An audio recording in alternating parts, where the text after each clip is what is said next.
Hello అందరికీ నమస్తే. నేను మన రవికుమార్ నగర్ రేగులగుట్ట. మిత్రుల విషయం ఏంటి అంటే లాయర్ సుబ్బారావు గారు నా మీద సైబర్ పిఎస్లో కేసు పెట్టినట్టు ఇంటిమేషన్ వచ్చింది. మార్నింగ్ ఒక కాల్ వచ్చింది అనమాట. సో సుబ్బారావు గారు నా మీద కేసు పెట్టిండు. ఎక్కడ సైబర్ క్రైమ్ పోలీస్ స్టేషన్లో కేసు పెట్టిండంట.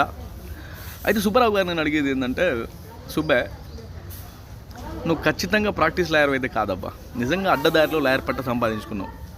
వాస్తవంగా చెప్పాలంటే నీ మీద ఇలాంటి ఎలిగేషన్స్ ఎవరైనా చేసినా ఏ పిఎస్లో కేసు పెట్టాలి, నార్మల్ పిఎస్లో కేసు పెట్టాలి. నువ్వు పోయి సైబర్ పిఎస్లో కేసు పెట్టినావు. నేనేమైనా మనీ స్కామ్ చేసినా, ఎవరికి తెలియకుండా ఎవరి అకౌంట్ నుంచి ఏమైనా లూటీ చేసినా. అందుకే చెప్పేది, నువ్వు ట్రైనింగ్ లాయర్ అయితే కాదు, నువ్వు ప్రాక్టీస్కి వెళ్ళలేదు. ఫస్ట్ కేసులకు సంబంధించి ఎట్లుంటాయి ఏంది అనేది మీ సీనియర్ల సలహా అయినా తీసుకో.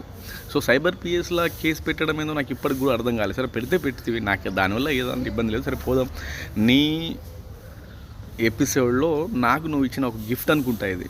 సో కాబట్టి ఇలా కేసు పెడితే నువ్వు భయపడతాడని అనుకోవద్దు. నువ్వు బాధితులకి న్యాయం చేస్తా అని చెప్పి ఖచ్చితంగా నేను ఆఖరి వరకు కొట్లాడతా అని పెద్ద డైలాగులు వేసి వచ్చినావు కదా సుబ్బే. ఆ ఊరు వాళ్ళు వకీల్ సాబ్ వచ్చిండు, మాకు న్యాయం చేస్తాడు, ఇంకా రాలేదేమో అని చూస్తూ ఉన్నాడు. అక్కడ ఆ మాట చెప్పేసి వచ్చినావు. ఇక్కడ వచ్చి సినిమా షూటింగ్లలో నువ్వు బిజీగా ఉండిపోయినావు. మరి వాళ్ళని ఎవరు పట్టించుకోవాలి?